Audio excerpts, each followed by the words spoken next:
The most sort of archetypal or the generic statement is that steroids will instantly give you roid rage. Guys seem to think that they're invincible in their 20s. If you continue these practices, you need to be thinking of this long-term health strategy that, one day you're not out in your front garden and you drop dead playing with your 4 or 5-year-olds. A lot of the issues that I see stem from insecurity, and then it's that insecure nature that they then require this quick fix. What's up, guys? Andrew Tracy here, Men's Health Fitness Editor. Today I'm chatting to Dr. Dean St. Mart, former drug designer and expert in the field of pharmacology, as well as Thomas Moore, an online vlogger in the fitness space who has long been open about steroid use. We went deep discussing performance enhancing drugs, why people take these compounds, the dangers associated with them, and the lack of education around them. We also put to bed some misconceptions on the topic, as well as going deep into the role the media plays and whether or not transparency is a necessity.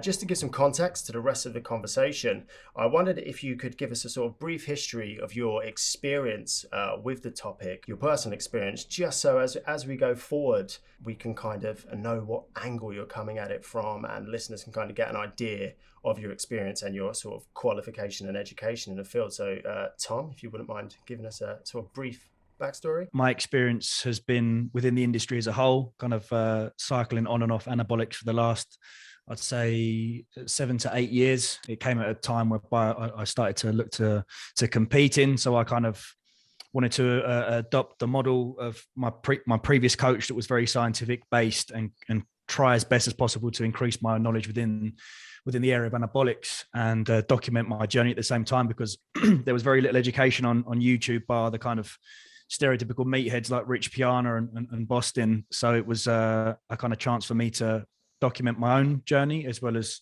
learning as well. And as of last year, I kind of stopped competing, I've taken a slightly different route and decided to kind of look to come off anabolics and stay off anabolics for the foreseeable future. And Tom, when you say compete in sport, you're referring to bodybuilding, right? I am, yeah. So I started as a junior, and then I competed a couple of times in classic, and then did my last 2 shows last year, and then called it a day. And just for a bit of context down the line, were any of those competitions done unenhanced without steroids? No, they were all done enhanced. So it was, I remember kind of saying to a training partner at the time, I'm going up against these guys. And he was like, well, I think you need to start taking anabolics, or, consider taking this anabolic and pushing the dose up a little bit. So I was very uneducated when it came down to the kind of natural and non-natural bodybuilding. I always thought all bodybuilders are assisted and they're all juiced up guys, so I've got to do it. So yeah, I'd probably say a little regret of mine would be to not go into the world of competing naturally, but these things happen. Cool. That's something I'd like to touch on a little bit more later. But first, Dean, how about you? What are your experiences in the world of anabolics? I guess I was sort of put into the world of anabolics by my wife. I was a very introverted person, and when I met my wife, she told me I knew too much basically to stay quiet surrounding anabolics. And my background is in drug design and pharmacology, so obviously I'm trained in the aspects of how these compounds work in the body, how we might actually apply correct science to the use of anabolics rather than listening to gym soap down the gym that's going to hand you a bottle of something to use. I started as an educator on a well-known bodybuilding fitness website, and I just started tearing apart all the sort of bro science that came with anabolics. And that was sort of probably how Tom came across me. I basically had enough of seeing guys hurt themselves because they weren't educated correctly in terms of the science that's applied. Really, if we want to be very straight talking, these compounds are medicines. They were designed as medicines, and unfortunately they were misused for sport. So we still have to go back to that viewpoint that first and foremost, they're medicines. They have a correct application, but at some point that correct application has been misused.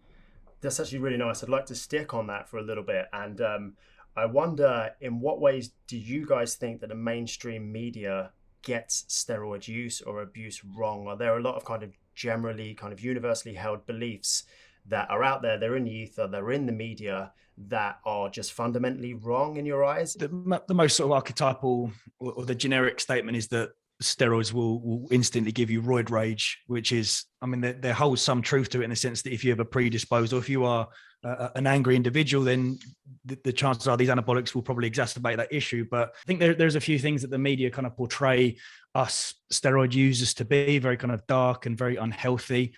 I think they've painted a picture of people that are quite uneducated.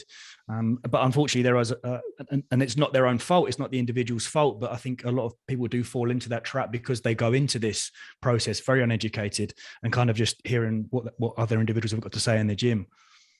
The real stigma, if you ask anyone about, anabolics use, it's immediately you're going to have a heart attack. And that may be true, but there's quite a lot of other factors that play into it. Even from a medical professional standpoint, none of these topics are covered in medical school, like the UK or worldwide.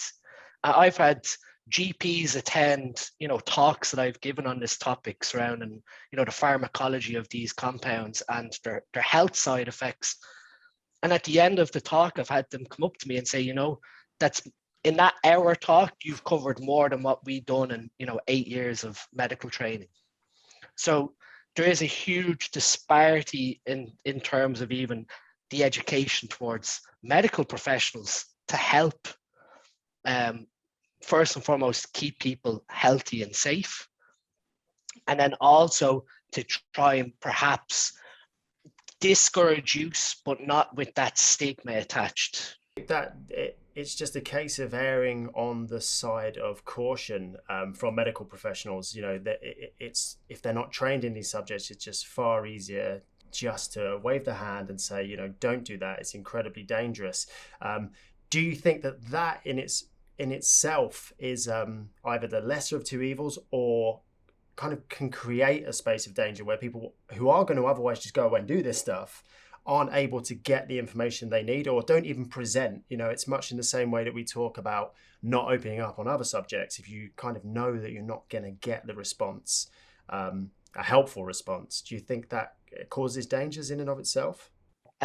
It does in certain circumstances. I mean, even the popularity of private blood testing companies within the UK in the last 10 years has been exponential, because people find it difficult to approach medical professionals on this subject. So they'd rather, for one side, privacy, so these results don't land on their sort of public health record, but also because they've been made feel that even if they do approach that medical profession to have that blood work done, they're not going to get the answers that they require.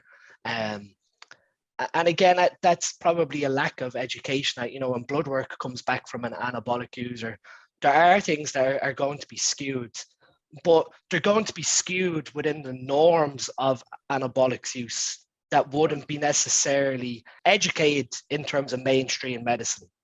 So if you got a normal person's blood work and an enhanced user's blood work, there's going to be some things in the red on the enhanced user's blood work, but within the sort of context of what's going on, they're probably relatively healthy, if that makes sense. So all of a sudden you have medical professionals making people panic that their kidneys are damaged, that, they've got really bad plaque formation in their heart for, having a heart attack.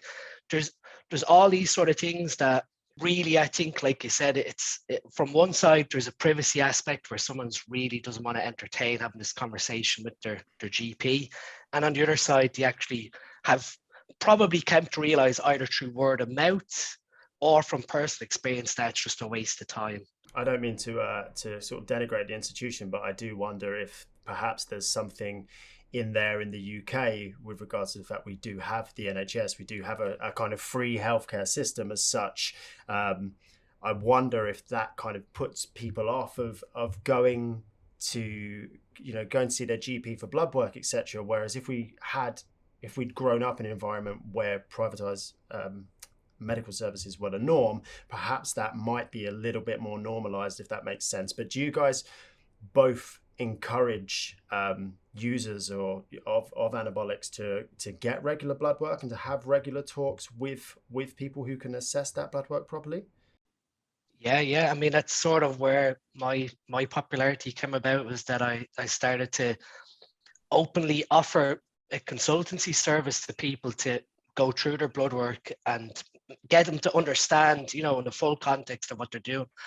Are they, either heading towards a dangerous path, or are there, strategies that can be implemented to lower the risk to their overall health?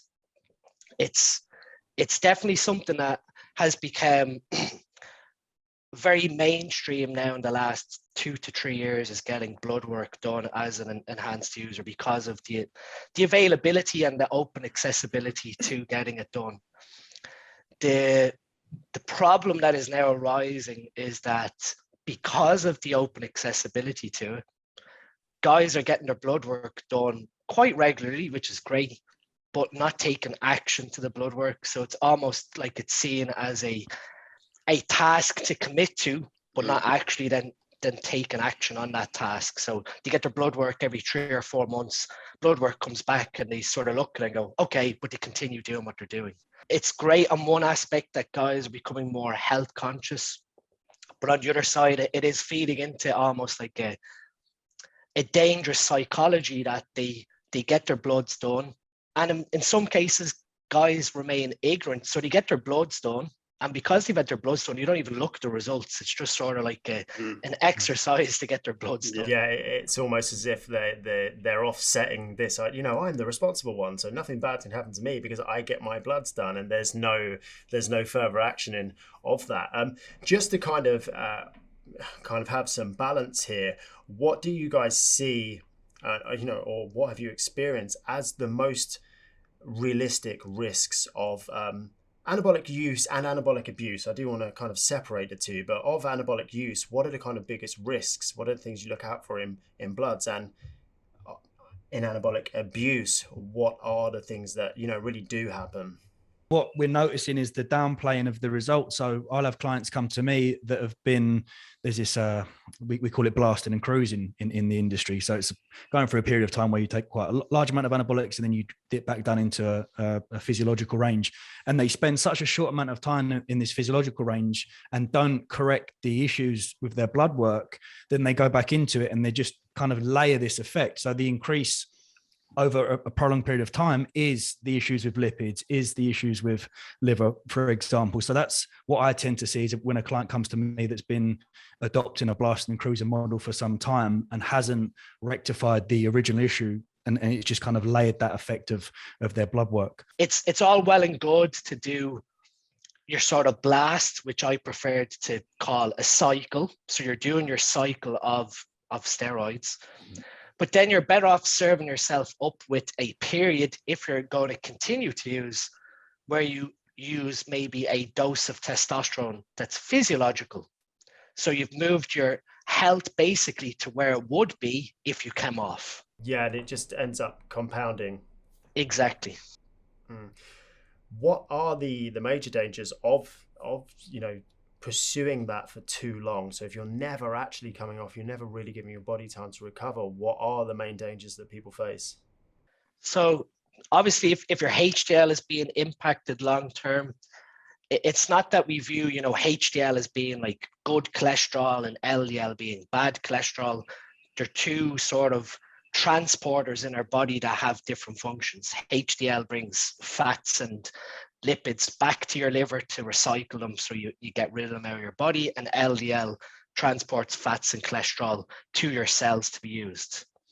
Now, the issue there is that when you have lower levels of HDL, you don't have this higher recycling capability. So there's a lot more risk towards dysfunction, where that LDL particle might get oxidized and damaged, and that feeds into plaque formation. So chronically having low levels of HDL alongside environmental factors feeding into that oxidation of the LDL particles more than likely will contribute towards an arteroma or plaque development in the arteries over a period of time. Guys seem to think that they're invincible in their 20s, which, to a certain degree, there is a bit of flexibility there. We can't deny that you can do some silly things for 2 or 3 years. And, what is the ultimate long impact to your health? No one could really say that. But in simple terms, the risk is probably marginalized.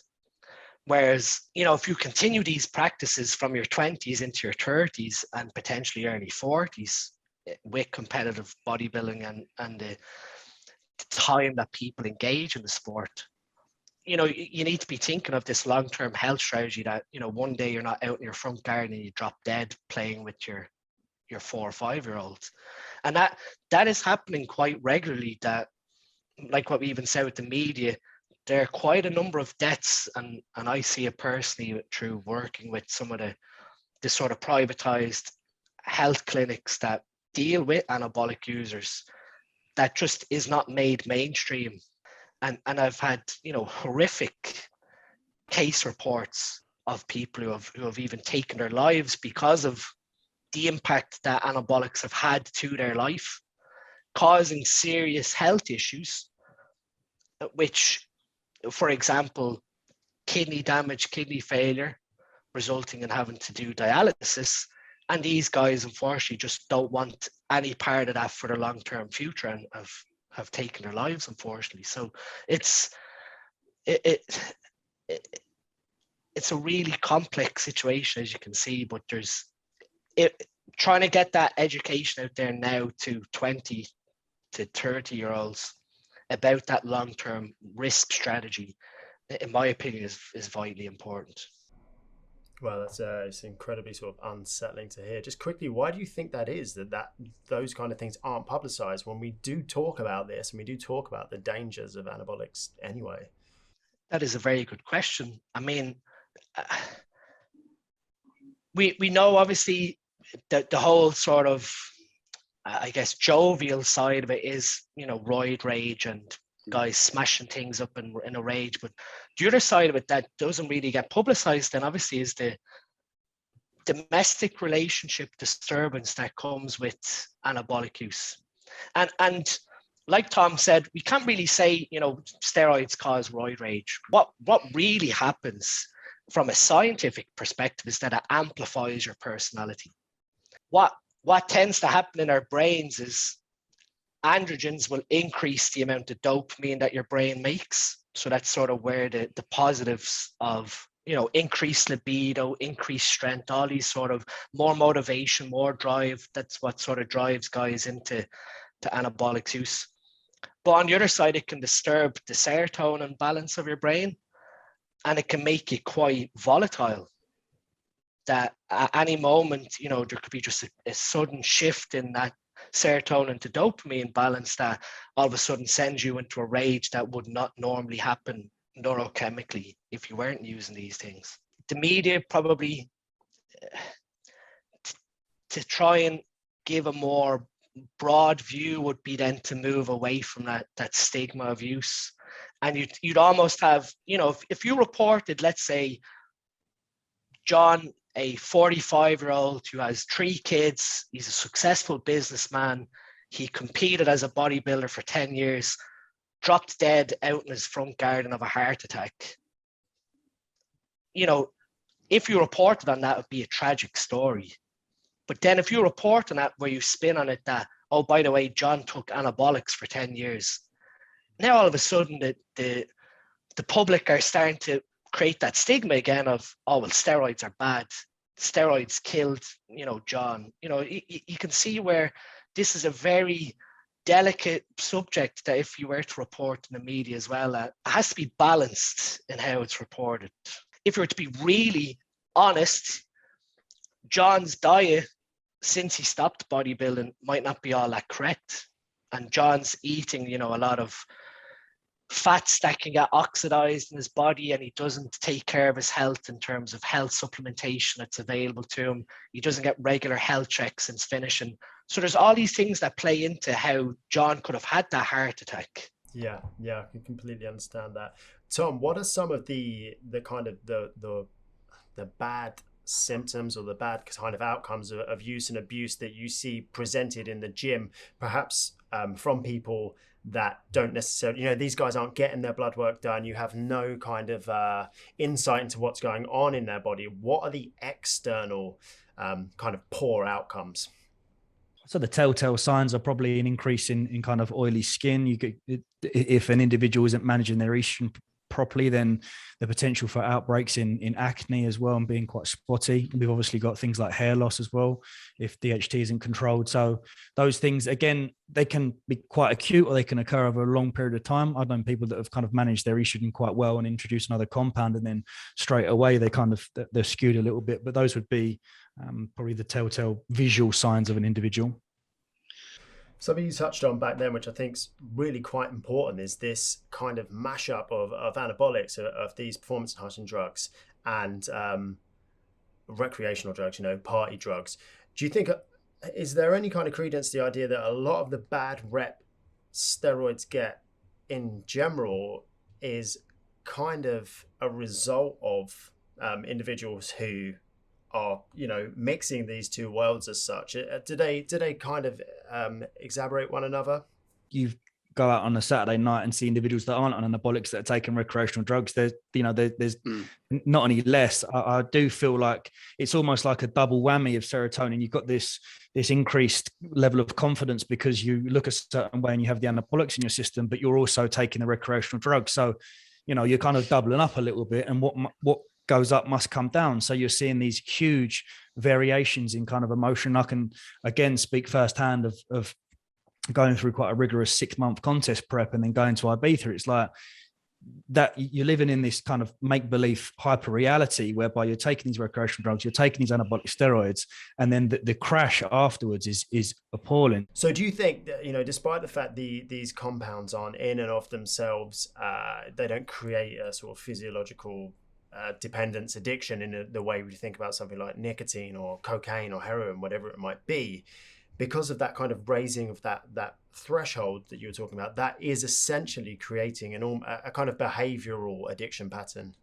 Oh yeah, no, 100%. And it's something that isn't really even well known amongst experienced pharmacologists in the industry of steroid use. This is a concept that's only really come out in the last 2 to 3 years. And it's more so associated with very strong androgens like trenbolone, and how trenbolone upsets dopamine chemistry in the brain, so that post trenbolone use, and guys do recover, their brain's not capable of functioning correctly because they're not able to get the same amount of dopamine into the neurons to feel sexually excited. It's an area that more so needs to be made aware to guys that, okay, you're not going to become physically dependent on these things, but if you play with these long enough, it's going to cause neural issues that is going to leave you with quite a rough neurochemistry pattern, whereby you end up sort of thinking, I'm gonna go back to using these things because they made me feel good. Tom, is this something you've experienced that you could speak on? Absolutely. As I mentioned, this is the longest period of time that I've been on a kind of physiological normal range of testosterone, and I very much plan to come off completely. I just need to find a kind of time psychologically where I accept that kind of that small lull. But yeah, definitely. I mean, Dean mentioned a compound called trenbolone, and it's a particular compound that even when mentioned on a prep, I remember my coach saying, we're going to look to introduce that. It's like, oh God, I actually have to go through this again. If I could go through a prep without using it, then I wouldn't do so. But it 100%, I think more so for me, it's that feeling of kind of being in this particular bubble, then post show, and then the drop is the most noticeable for me. It's definitely difficult, but I think even those that are mentally resilient, I still feel like they have a tough time. I've got close friends within the industry that have experienced it too. It's just kind of creating almost like an exit plan, whereby you have to psychologically prepare that, okay, post show, I'm going to feel this way. I need to then implement certain techniques that are going to help rectify this issue. This idea of using anabolic steroids, using performance enhancing drugs to alter how you look, to go and look a certain way on holiday. Do you think this is new or relatively new? Or do you think this kind of abuse has always been around? We're seeing more individuals in the success post certain shows. Famous shows like Love Island, you're seeing guys that are changing their physique within 6 to 8 weeks in order to, become this individual that on the show they're going to get recognized, and they can essentially use that to catapult themselves in the world of personal training and the fitness industry. It's been about for years, but what we're seeing now is a shift in engagement and emotion toward anabolics. And back in the day, we kind of heard this term fake natty, which was an individual that's clearly on anabolics, but would keep stum because of the potential knock-on effects with sponsorship, or even the potential kind of thought process that if they were to tell people, they'd be, classed as cheating, or what you're doing is wrong and things like that. But what you're seeing now is it shifted a little bit to whereby even the younger generations that are coming through have been so open about anabolics. And I think we're heading in, I think it's positive, but I also feel like we're heading into some sort of murky waters at the point whereby me openly talking about this, I'm gaining respect straight away. And like, I'm being this transparent individual, and I must demand respect. So yeah, I think it's always been about, it's just more prevalent. We can see it firsthand now through social media. Yeah, let's touch on something there that I think is really important. What part do you think the media play, the media at large? I mean, print media, I mean us, I mean the internet, I mean social media. What part do you think we play, for better or worse, kind of in this sphere? Like I said, it's really hard because on one hand, you want to sit here and the likes of Dr. Dean will speak openly about anabolic steroids, but what we don't want is for people to see that and go, oh, well, it's safe, just because Dean is talking about it, because Tom's spoken from experience. Be crucial that we, get that element of interpreting blood work, and also telling people that we need to kind of almost squeeze this stone, the blood out of the stone naturally before you'd even consider. My kind of stance has changed massively to the point whereby people come to me asking about anabolics. Mine's just like a flat out no. Unless they have trained naturally for 10 years or are competing, the average Joe that is just gone on holiday in 10 weeks' time, I'm just like, absolutely not. So it's really hard to find that balance, I feel. Dean, do you think the media contributes to, let's just, as sad as it is, it contributes to young men feeling the need to take anabolic supplements, or anabolic compounds? Last year, I was training at a gym in Dublin where my parents live, and I was getting changed in an Inchem 5, like 16-year-olds. And the first question they asked was, hey, mister, what do you take? That was the first question that came out of their mouth, was, what do you take? And I remember just turning back to me going, well, try taking, 15 years of training and training 5 days a week and not missing meals. And then we can discuss over stuff of what you're taking. And I mean, that's a 16-year-old. A 16-year-old's first reaction to someone who has a developed physique is, what do you take? We've moved away from sort of the whole sort of blogging setting of Facebook to a complete visual perspective on social media of pictures and physiques. Years ago, you would have bought magazines, physical prints like Men's Health, and you would have opened it, you would have seen physiques within it. And me personally, I would have never even thought in my head, even as a 20-year-old looking at these magazines of, oh, I wonder what they take. You're reading articles on, oh, look at the nutrition, look at the training. Your brain, it's definitely trade sort of this sort of mindset of physiques aren't attainable now without these compounds. And the more worrying thing is the open accessibility of these compounds. It was sort of, anabolics use in perhaps like the 90s was sort of like a closed society or a closed group. Like, you couldn't just walk into a gym and say to the guy behind, the gym counter, oh, I'm going to do anabolics, because he'd probably throw you out of the gym. It was sort of viewed as sort of like you had to earn the respect to use these compounds. And it's not like now today, I often joke, you just have to walk into any gym, find the biggest guy and go, oh, I want to do gear. And he'll just take out a bag and go, oh, yeah, here you go, €50, 50 pounds. And that's really worrying, that a 15, 16-year-old will do this daily in gyms across the UK and Ireland. It's very worrying even for me as a parent, that the possibility that, your 15 or 16-year-old could be using these oral steroids without your knowledge of using them. Never mind, the accessibility of injectable drugs. These oral steroids bring very big health risks with them, and they're so easily accessible. there has to be some sort of change point in getting kids to start understanding that there's more to, I guess, health and fitness and physique development than steroids. And my personal opinion is, when we kind of create this idea that anyone who remotely, as you say, with your experience in the gym, anyone who remotely looks, quote unquote, in shape must be on steroids. And this finger pointing that goes on social media, I do often worry that is what does more harm than good, because we're creating this environment where young men are looking at these fairly achievable sort of celebrity physiques. Now, there's no knowing, unless you're them, there's no knowing with certain individuals for sure whether or not they have used any sort of performance enhancing drug. But I worry that by constantly pointing that finger and saying X celebrity did steroids, growth hormone, and it's the willingness to name these compounds as well, which gets me.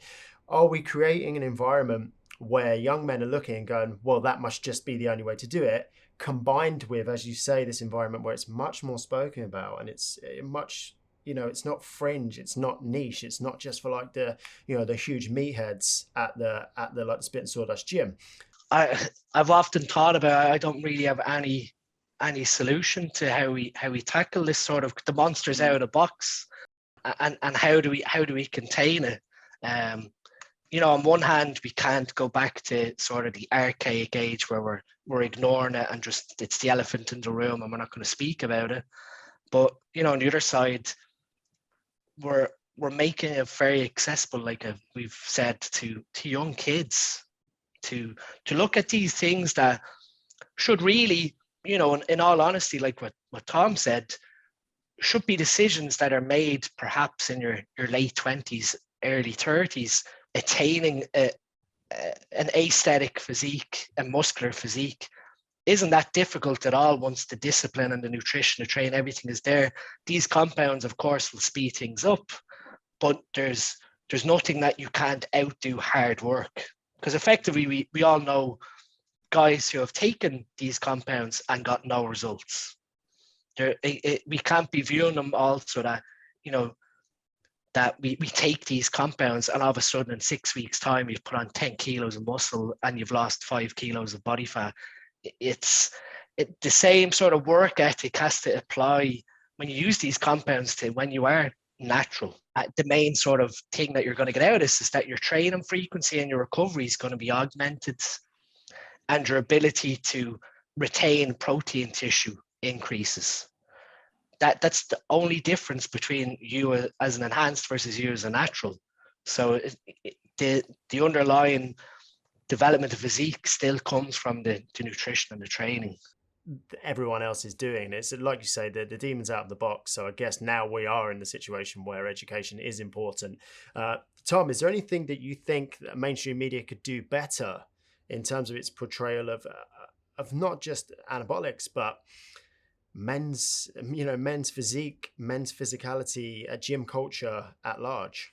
Probably one of the biggest things would be raising awareness around kind of mental health and the psychology of one's appearance. I think a lot of the issues that I see stem from insecurity, and then it's that insecure nature that they then require this quick fix. I think that the biggest area, and we always discuss mental health and the importance of ensuring that it's A1 at all times, would be to tackle that particular side of things, I feel anyway, and then we can start to look at the kind of education toward the intricacies into things like blood work interpretation and things like that. But psychology, I feel, would be probably one of the biggest ones.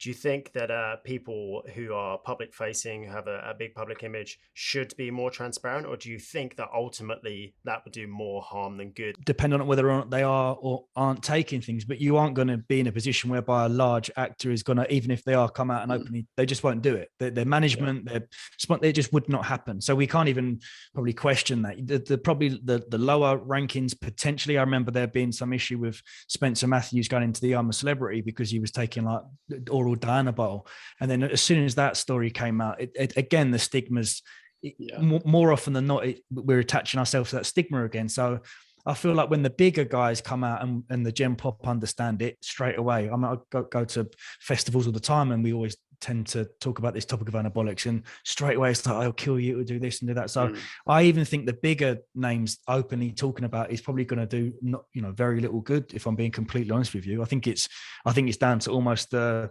micro influencers like myself and Dean to kind of spread that, and for them to have that knock-on effect for it to spread to other individuals. The other side of it then is, it's not like, even if we were to pick some big actor, it's not like some big actor is going to sit down and go, you know what, I'm going to do trend and test for this movie role. It's more than likely they have a team of medical advice, they have management. It's not like they're sitting down and going to the manager, oh, I'm going to have to do this cycle of steroids to get this movie role. So even them, from them being transparent, it's not that they've actually went and done their research either. So they're sort of, their message of, this is okay to use, isn't really from their own perspective. They've probably been told, go have a chat with this doctor, he'll explain it, and then they've gone, okay, yep, whatever you say. And that, to me, from an outsider with this sort of medical knowledge, to me, in terms of if we're going to talk along the lines of celebrities, is more than likely the reality, the truth that is occurring. Yeah, I think that's a fantastic, if not a bit of a dour place to end things, in that it leaves us in a little bit of a no-win situation. But I think we're getting there across the board with education and awareness, and just a general raising of the bar in terms of what information is out there in order to help people make informed decisions. Guys, thank you so much for your time this morning. It's been absolutely incredible, and I hope there's some useful advice in there for everyone listening.